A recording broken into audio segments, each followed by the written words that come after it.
Agora, eu concordo que existe uma parte da farmácia que atrapalha a vida da gente. E o que mais atrapalha a farmácia na vida da gente, o que mais a farmácia atrapalha a vida da gente é ela gerar uma ilusão de que é dentro dela que eu vou conseguir me garantir. Então, assim, eu não vou me garantir se eu me encher de suplementos, de vitamina, de remédio, do remédio da moda ou do remédio que passou da moda. Eu tenho que ter clareza de que não é ali o espaço de conseguir uma saúde legal. Talvez seja em outro lugar. Tá bem? Na rua, na escola, na universidade da terceira idade, né?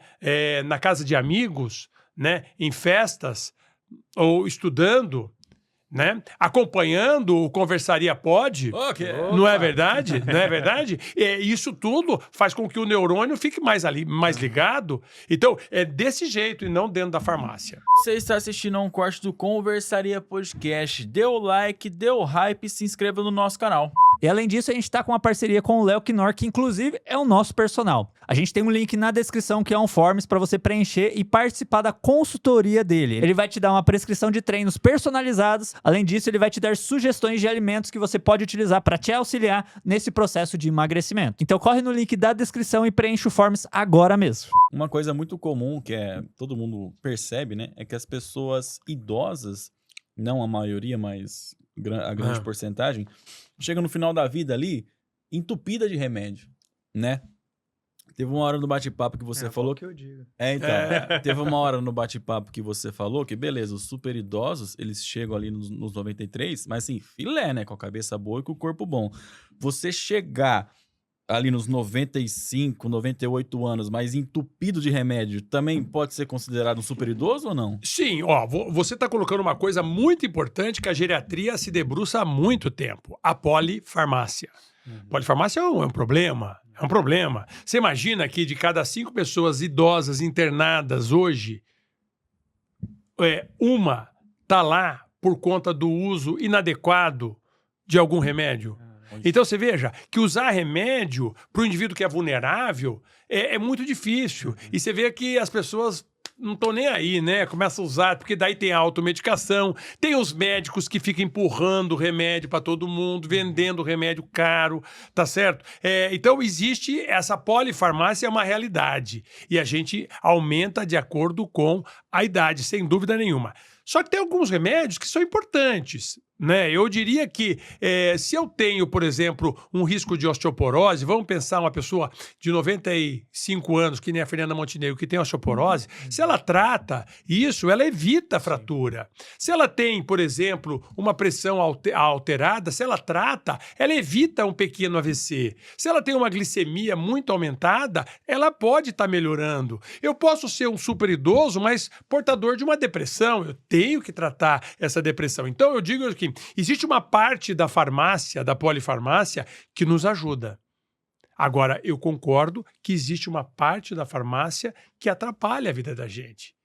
E o que mais atrapalha a farmácia na vida da gente, o que mais a farmácia atrapalha a vida da gente é ela gerar uma ilusão de que é dentro dela que eu vou conseguir me garantir. Então, assim, eu não vou me garantir se eu me encher de suplementos, de vitamina, de remédio, do remédio da moda ou do remédio que passou da moda. Eu tenho que ter clareza de que não é ali o espaço de conseguir uma saúde legal. Talvez seja em outro lugar. Tá bem? Na rua, na escola, na universidade da terceira idade, né? Na casa de amigos, né? Em festas, ou estudando, né? Acompanhando o Conversaria Pod, não é verdade? Não é verdade? Isso tudo faz com que o neurônio fique mais ligado. Então, é desse jeito e não dentro da farmácia. Mas, ô doutor, assim, até uma realidade da minha avó, né? Ambas as vós. As duas tomam muito remédio. E, assim, direto, eu acompanho, às vezes, minha avó por parte da mãe em alguns médicos, né? E aí o médico passa um medicamento que fez aumentar a pressão. Ou o outro passou um outro medicamento que piorou a diabetes. Como que o idoso lida com essa situação de vários médicos mandando cada um fazer de um jeito. A lógica da medicina, ela evoluiu muito nos últimos 30 anos, setorizando. Nós temos médicos de coração, médicos de pulmão, médicos de sistema nervoso. Médico não é mais médico do osso, é médico do joelho, médico do quadril, médico do ombro. Cada vez mais específico. Não vejo problema. Eu acho que tem áreas que precisam de um foco. Tá certo? A oncologia precisa do foco, a psiquiatria precisa do foco. Só que, em algum momento, tem que ter alguém que fala ali, ó, eu quero cuidar de você. Quero cuidar de você inteira. Tá certo? Você inteiro. Então me traga todos os seus remédios. Vamos ver o que é pertinente, o que vale a pena, o que não vale a pena. O que não tem mais impacto na sua vida. O que não vai adiantar eu fazer. Então, para isso, você precisa ter um gestor.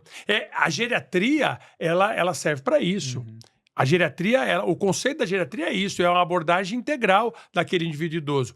Porém, em alguns momentos, a geriatria está lá se debruçando sobre uma dificuldade de um indivíduo com uma doença coronariana. Opa, precisamos de um cardiologista. Opa, precisamos de um neurologista. Opa, precisamos de um oncologista. Mas por isso que essa abordagem geral faz isso. Eu falo para os meus alunos o seguinte, que os maiores acertos que eu tive no meu consultório, que já faz 33 anos que eu tenho, são com as retiradas de remédio. Com as retiradas de remédio, porque muitas vezes os remédios estão gerando um papel iatrogênico. Agora, para retirar, você precisa ter uma visão do geral, né? Hoje a gente chama isso na geriatria de desprescrição. Desprescrição. É um ato que o médico tem que fazer mesmo. E aí, vocês precisam divulgar isso também. Por quê? Porque as pessoas, na cabeça, não é só na cabeça dos médicos que tem o remédio lá. Vou dar remédio, vou dar remédio, vou dar remédio. Tem na cabeça do indivíduo. Sim. Qual remédio que ele vai me dar? Qual remédio que ele vai me dar? Pô, eu fui nesse médico, ele não me deu remédio nenhum. Pô, eu fui nesse médico, eu saí de lá com a mão abanando. Ele só ficou falando de alface, de maçã, de banana, de exercício, de abraço, e não falou de remédio nenhum. Então, a gente precisa mudar esse conceito, né? De que não é só com remédio que se consegue saúde. A solução nem sempre está só Sim. no remédio. Esse aspecto do idoso, às vezes, questionar, né, até o que o médico dá ou não, é até uma característica, assim, marcante que eu vejo no geral do pessoal da terceira idade, que é o fato deles serem meio ranzinzas, né? Porque a Mari que o diga, né? A Mari é farmacêutica, né? Mas ela não tá mais na farmácia. O tanto de pessoas, assim, que ela falou que já atendeu, que, assim... Você vê que a pessoa, você fala, às vezes você até conhece ela mais cedo, você sabe que ela não era mal educada, mas às vezes, chegando à terceira idade, ela fica uma pessoa mais impaciente, uma pessoa mais ranzinza. É mal da terceira idade ser meio ranzinza? A chatice, a ranzinzice, tá certo? É característica da adolescência. Tá certo? Você vai comparar um adolescente e um indivíduo idoso na sua chatice? Não tem nem comparação. É verdade. Tá certo? Então, vamos colocar a carapuça na onde tiver que ser, tá certo? Então, eu acho que essa é a idade mais complicada. Ou, evidentemente, que quando a gente envelhece, nós levamos um pacote de coisas, né? De coisas conquistadas, de coisas frustradas. O envelhecimento, a gente não pode romantizar o envelhecimento. Ele traz dificuldades, ele traz frustrações. A gente pôs muita coisa embaixo do tapete para viver, para chegar naquele momento. Então, eu consigo entender que tem muita gente que chega a essa fase com dificuldades, tá certo? E que refletem isso no comportamento dela, tá bem? Isso é uma pena, isso é uma pena. Agora, tem uma coisa que eu falo para os alunos também. Esses ranzinzas, essas pessoas difíceis, elas têm a chave, é mais fácil entrar lá na alma delas. Com amor, com afeto, você desconstrói tudo isso. Desmonta. Tá certo? É muito mais fácil você desmontar uma coisa rígida, flexível e ranzinza de um idoso do que de um adolescente. Porque ele tem um afeto. Muitas vezes, ele está precisando disso. Então, a ferramenta para a gente acessar os indivíduos idosos é o afeto. É o afeto. Né? Então, por exemplo, eu numa consulta que está mais difícil, eu busco a mão da pessoa. Entendeu? O toque ali. Eu do músculo à mão da pessoa. Eu, numa consulta que é mais difícil, eu pergunto sobre coisas do dia a dia dela, para acessar o coração. E eu sei que essa porta do coração está aberta. Porque a gente envelhece abrindo essa porta da sensibilidade. Por isso que aquilo que nós falamos, por que os artistas vivem tão bem? Tá certo? Porque eles vivem essa porta aberta pelo envelhecimento e a porta aberta pela história de vida deles. Né? Então isso tem uma grande vantagem. Eu nunca vou esquecer meu avô, eu acho que o ápice da raiva dele, uma vez ele bateu a cabeça sem querer, num vaso de planta, assim, aqueles que ficam pendurados. Eu vi, ele bateu tal, ficou bravo, ficou puto da cara. Aí quando eu olho de novo, ele tava dando um murro no vaso de planta. Tipo, descontando a raiva dele no vaso de planta. Sim. Falei, nossa, o bicho... E meu avô, ele briga com ele mesmo. Às vezes, por exemplo, ele tá aqui do meu lado, aí você escuta ele...